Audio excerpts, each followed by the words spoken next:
Olá pessoal, tudo bem? Ouviu o sinal? Pois é hora de estudar um pouquinho com agentes da história, aqui com o professor Rafael Vicente. Bom, neste episódio nós vamos falar um pouquinho a respeito da civilização grega ou a Grécia Antiga.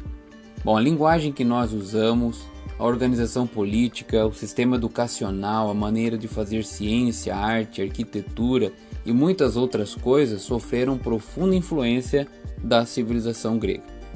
Da mesma forma, quando falamos de cidadania, democracia, teatro, até Olimpíadas que tivemos aí, há pouco tempo, ainda vai ter também as Paralimpíadas ainda esse ano de 2021, questões que são comuns em nosso cotidiano e são heranças, podemos dizer, dos gregos.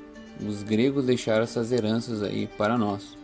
Neste episódio, nós vamos ver então como se desenvolveu uma das mais ricas civilizações da antiguidade chamada clássica e quais as suas principais contribuições à nossa cultura ocidental. A Grécia Antiga, também chamada de Grécia Clássica, localizava-se entre os mares Jônio e Egeu, no sudeste da Europa, na bacia oriental do mar Mediterrâneo. Os gregos chamavam sua pátria de Helás ou Elade e a si próprios de helenos, nome proveniente de uma tribo que se estabeleceu na região na época das migrações indo-europeias. O nome Grécia é de origem latina e vem da palavra Graia, região grega de onde vieram os grupos que fundaram uma colônia em Tessália, na Itália. Os historiadores dividem a geografia da Grécia em três partes: Grécia continental, situada ao sul da Península Balcânica; Grécia insular, formada por ilhas dos mares Jônico, Egeu e Mediterrâneo; e também Grécia asiática, uma pequena faixa de terra na Ásia Menor. Embora dividida então nessas três porções, a Grécia formava um território pequeno que, se tomarmos o Brasil como referência, ocupava aí uma área com menos de 80 mil quilômetros quadrados. Para se ter uma ideia, o estado de São Paulo ocupa um território 3 vezes maior. O território bastante montanhoso e a grande quantidade de ilhas são fatores, não os únicos, mas que favoreceram o isolamento das cidades, explicando a organização política da Grécia em cidades-estado. Assim, se por um lado estavam unidas pela língua e por outros aspectos de tradição e história, por outro lado, cada cidade se constituía como um estado independente em sua forma de se administrar, a economia, a política e a vida social. Há historiadores que, para melhorar a compreensão, dividem a história grega em períodos, e seriam eles: período pré-homérico, período homérico, arcaico, clássico e helenístico. Homero é o nome do mais famoso poeta grego. Acreditava-se que, entre outras coisas, ele escreveu 2 grandes obras, a Ilíada e a Odisseia.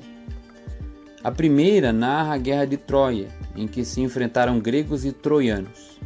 A segunda conta as aventuras do herói Ulisses, ao retornar da cidade de Troia. Não se sabe muita coisa sobre Homero, nem há certeza da sua existência. Os que nela acreditam defendem que ele teria vivido no século 8 a.C. Bom, vamos falar um pouquinho primeiro do período pré-homérico. Foi nesse período que se deu início à ocupação das regiões gregas por povos nômades que vinham do leste europeu. Isso ocorreu por volta de 2000 a.C. Entre os principais povos destacaram-se os aqueus, os jônios, os eólios e, mais tarde, os dórios. Habitando a península do Peloponeso, eles fundaram algumas cidades, entre elas Micenas e Tirinto. Os micênios desenvolveram um intenso intercâmbio comercial e cultural com os habitantes da ilha de Creta. Desse intercâmbio originou-se a cultura creto-micênica. Por fim, aproximadamente no século 15 a.C., os aqueus dominaram completamente a sociedade cretense. Os jônios e os eólios integraram-se às populações do território grego. Contudo, a ocupação dos dórios, os últimos a chegar ao território grego, foi violenta. Depois de algum tempo, aniquilaram a sociedade dos aqueus. A invasão dos aqueus provocou uma migração em massa para outras regiões do interior e do litoral grego. Agora vamos falar do período homérico. Nesse período, a base da organização social foi o clã, o conjunto de famílias. O clã era comandado por um chefe, patriarca. Nessa época produziam-se cereais, uvas, oliveiras, trigo e cevada e criavam-se ovelhas, porcos e cabras. Além disso, o artesanato em cerâmica, fabricação de tecidos, armas, embarcações e objetos destinados ao comércio marítimo eram atividades importantes. A sociedade organizava-se por meio da posse coletiva da terra. No final do período homérico, o crescimento da população, a escassez de terras e a desagregação dos clãs provocaram grande crise na sociedade grega. Os parentes mais próximos dos chefes dos clãs se apropriaram das melhores terras, e a desigualdade social, então, se acentuou.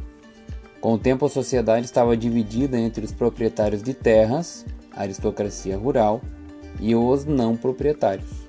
Ao mesmo tempo, com a disputa de terras entre os clãs e a união das famílias mais poderosas, surgiram as cidades que, para se proteger, eram cercadas, frequentemente por muralhas. Foi nessa época que surgiram as cidades-estado, chamadas de polis. Governadas por um rei chamado Basileu, as centenas de cidades-estados gregas eram totalmente independentes umas das outras, exceto quando uma ou mais cidades eram submetidas a outra através da guerra. Agora, período arcaico. O final do período homérico e o início do arcaico são marcados pelo desenvolvimento das cidades-estado gregas. Entre as principais polis desse período destacaram-se, anota aí, Atenas, Esparta, Corinto, Tebas, Argos e Mileto. O crescimento das cidades, do comércio internacional e a concentração de terras nas mãos das famílias mais poderosas levaram os gregos a deixar o seu território de origem e a colonizar áreas distantes. Entre outras colônias, os gregos fundaram Bizâncio, Siracusa, Nápoles e Nicósia. Nesse período, a concentração de terras tornou-se cada vez maior, pois os pequenos produtores foram obrigados a entregá-las aos grandes proprietários para pagar suas dívidas de empréstimos destinadas a atividades agrícolas. Em muitos casos, os camponeses que não conseguiam pagar tais empréstimos acabavam sendo escravizados, encarados com desprezo pelos cidadãos, homens livres. Os trabalhos manuais na agricultura, na mineração, eram exercidos então pelos escravos. Para a elite, esses tipos de ocupação desvalorizavam o status social, então deveriam ser exercidas pelas classes oprimidas, que, segundo eles, eram menos capazes intelectualmente. Vamos continuar agora então falando um pouquinho sobre o período clássico. Em razão das conquistas e do grande crescimento econômico e cultural dos gregos, o século V a.C. ficou conhecido como Idade de Ouro da Grécia, ou século de Péricles, considerado o maior governante de Atenas, a principal cidade desse período. Nessa época, os gregos enfrentaram dois grandes conflitos: externamente contra os persas, que pretendiam impor o seu domínio nas cidades gregas, transformadas assim em colônias, foram chamadas de guerras médicas ou greco-pérsicas. Internamente, Atenas e Esparta, as duas maiores cidades gregas, enfrentaram-se numa disputa surgida ainda durante as guerras médicas. Conhecido como Guerra do Peloponeso, esse conflito, que durou quase 3 décadas, entre 431 a.C. e 404 a.C., envolveu as mais importantes cidades gregas, que se dividiram em seu apoio a Atenas e a Esparta. No final, com a vitória desta última, consolidou-se o fim da hegemonia política e militar de Atenas na Grécia. Vamos agora para o período helenístico. No início do século IV a.C., enfraquecidas sobretudo pela Guerra do Peloponeso, as cidades gregas foram submetidas ao domínio de Filipe, rei da Macedônia. Após a morte de Filipe, seu filho, Alexandre Magno, ou Alexandre o Grande, deu continuidade à expansão do Império Macedônio, vencendo primeiramente os persas em 334 a.C., e ele conquistou então um vasto império que se estendeu da Grécia até a Índia, passando pela Mesopotâmia e o Egito, onde fundou uma cidade em seu nome, em sua homenagem, chamada Alexandria.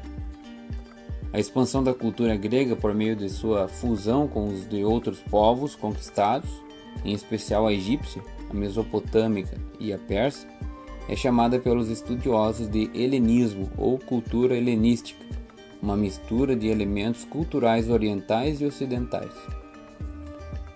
Embora o Império Macedônico tenha sido dividido após a morte de Alexandre entre seus generais, o período helenístico se estendeu até o século I a.C., quando Roma impôs o seu domínio ao ocidente e às regiões orientais do Império. Mas se por um lado os romanos dominaram militarmente o povo helênico, por outro lado, os romanos foram culturalmente conquistados pelos gregos, na medida em que absorveram muitos elementos dessa civilização. Vamos falar um pouquinho sobre a evolução política e social na Grécia. Os gregos desenvolveram ou experimentaram várias formas de organização política. Embora muitas tenham sido empregadas por outros povos anteriores a eles, quase todas em algum momento foram adotadas por outros povos com nomenclatura, nomes ou conceitos empregados pelos gregos. Segue aí a lista: teocracia, monarquia, aristocracia, autocracia, oligarquia, plutocracia, tirania e democracia. São formas de governo, tipos de poder e regimes políticos que fazem parte da cultura helênica.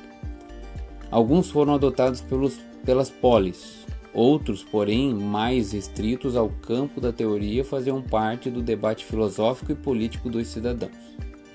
De todos esses, a democracia é um dos grandes legados políticos dos gregos que nos chegam até hoje, ao mundo contemporâneo. Democracia é uma palavra composta pelo vocábulo demos, que significa povo, e kratia, que quer dizer força, poder. Daí, subentende-se a ideia de governo do povo. Por se constituir em cidade-estado, isto é, uma soberania política, cada polis, cada cidade, organizava-se à sua maneira. Assim, encontraremos numa mesma época monarquias, democracias, tiranias e oligarquias. Atenas, no governo de Péricles, tornou-se o modelo mais célebre da democracia grega. A sociedade ateniense. Na cidade de Atenas, as pessoas estavam agrupadas em três grandes categorias: eupátridas, que significa nascidos de pai nobre, cidadãos, metecos e escravos. Os cidadãos, a classe que pertenciam somente aos eupátridas, eram homens filhos de pais e mães atenienses maiores de 21 anos. Possuíam direitos políticos e participavam do governo da cidade. Podiam participar das discussões políticas, votar e se candidatar a cargos públicos. As mulheres e os jovens não possuíam cidadania, veja só. Os metecos eram estrangeiros que moravam em Atenas, mas não possuíam direitos políticos. Trabalhavam no comércio e no artesanato, mas não podiam adquirir terras.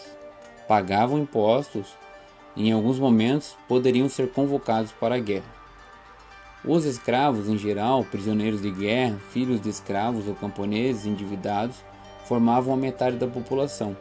Embora existissem leis para amenizar a violência e outros abusos, e a possibilidade de um dia adquirirem a liberdade, eles eram os mais oprimidos e sem nenhum direito de cidadania.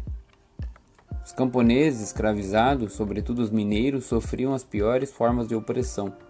O tratamento dado ao escravo urbano era menos cruel, mas igualmente desumano, visto que, da mesma forma, o indivíduo escravizado tornava-se propriedade de outra pessoa.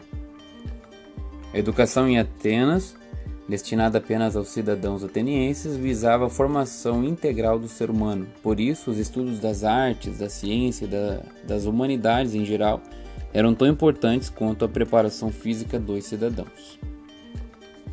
Já a sociedade espartana estava dividida nas seguintes classes sociais: espartanos ou esparciatas, periecos e ilotas. Os espartanos, apenas os filhos de pais e mães espartanos, eram os cidadãos e, portanto, possuidores de todos os direitos e privilégios políticos. Os periecos, habitantes da periferia da cidade, eram livres, mas não possuíam direitos políticos. Dedicavam-se à indústria e ao comércio e poderiam ser convocados também para a guerra. Os ilotas eram escravos de Esparta. Eles se diferenciavam dos escravos atenienses por estarem submetidos à escravidão pública. O que isso significa? Que, embora fossem diretamente explorados pelos cidadãos espartanos, não pertenciam privativamente a eles, mas ao Estado. Sem nenhum direito, eles eram subjugados da pior forma de exploração possível. Apenas para se ter uma ideia do tratamento desumano dado a eles, basta lembrarmos de uma tradição perversa instituída pelos espartanos contra os ilotas, a cripteia. Tratava-se de uma matança de ilotas promovida anualmente pelos espartanos. Essa prática servia também como uma forma de treinamento militar para os jovens espartanos. Autorizados pelo Estado, por isso cripteia, não era considerado um crime.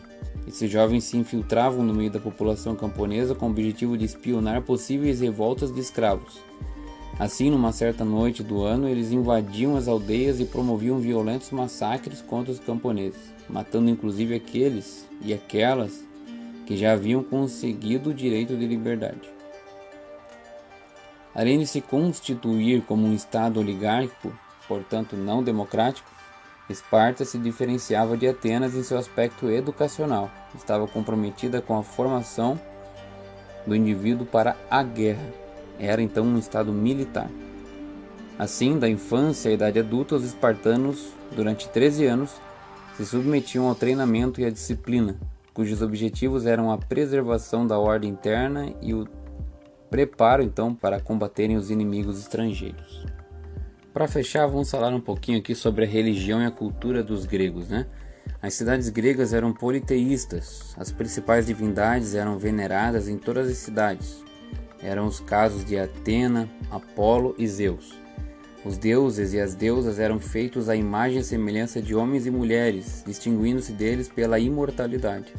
Por isso, os dramas, as alegrias, as dores, os prazeres e todos os sentimentos humanos constituíam igualmente características atribuídas a essas divindades. Além dos deuses, existiam também os semideuses ou heróis, cada qual com suas histórias. Os heróis eram personagens que possuíam dimensões humanas e divinas, bem parecidas aí com os super-heróis que nós temos hoje, né? Que as pessoas gostam de assistir filmes, séries, desenhos. Os heróis eram filhos de relações entre deuses e seres humanos, nasciam com poderes extraordinários e missões especiais. Muitos também foram venerados como divindades, como por exemplo Aquiles e Hércules. Toda a vida remota dos gregos, desde o surgimento da Grécia, era narrada e explicada por meio dos mitos. O conjunto dessas narrativas é chamado então de mitologia. Se para cada realidade presente havia uma explicação mitológica no passado, o futuro também poderia ser compreendido pela mitologia. Para isso, eles recorriam aos oráculos. Lá, os sacerdotes e as sacerdotisas, segundo a crença, dialogavam com os deuses para saber o futuro das pessoas, da cidade e do mundo. As profecias, adivinhações ou conselhos eram transmitidos às mulheres e os homens por meio de enigmas, os quais deveriam ser corretamente interpretados. Quando alguma profecia não se cumpria ou algo saía errado, a culpa cabia aos intérpretes, mas nunca aos oráculos. Não se pode dissociar a mitologia grega dos Jogos Olímpicos. Esses jogos eram realizados em homenagem aos deuses. Os mais conhecidos foram os Jogos da cidade de Olímpia. Desde 776 a.C., de 4 em 4 anos, os atletas das cidades gregas se reuniam em Olímpia para um festival de competições de jogos e lutas. Esses espetáculos eram tão significativos que até mesmo as guerras se interrompiam para que eles acontecessem. Os vencedores das variadas provas, muitas ainda praticadas nas Olimpíadas hoje, como lançamento de disco, corridas a pé, de velocidade e resistência, lutas corporais, corridas a cavalo e variados tipos de salto, eram premiados com uma coroa de loureiro ou de oliveira, e reconhecidos e respeitados então como heróis nacionais. Os gregos destacaram-se em praticamente todos os grandes aspectos da criação humana. arquitetura, escultura, pintura, literatura, filosofia, música e ciência são, entre outras, as principais manifestações culturais da civilização grega. Até hoje, essa magnífica produção é estudada nas escolas e nas universidades do mundo todo. Muito do que conhecemos hoje do mundo helênico, sobretudo no que diz respeito aos escritos filosóficos, se deve ao papel dos árabes que preservaram e traduziram variados documentos dessa época. No final da Idade Média, artistas e intelectuais procuraram retomar os estudos sobre a Grécia clássica num movimento cultural chamado Renascença, que aí então é tema, para um outro episódio aqui do podcast. De acordo com os renascentistas, que classificavam o período medieval como Idade das Trevas, seria necessário fazer reviver a cultura grega, segundo eles, muito superior ao que o mundo produziu após o declínio da Grécia Antiga. Muito bem, então vimos aqui várias informações importantes a respeito da Grécia Antiga, e podemos dizer que temos aí um legado muito forte, para que nós possamos estudar e compreender nos dias atuais.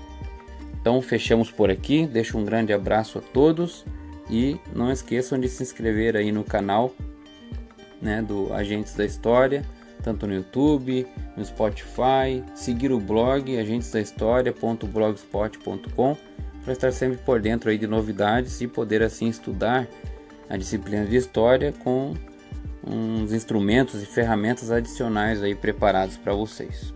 Beleza? Um grande abraço então, nos vemos na próxima.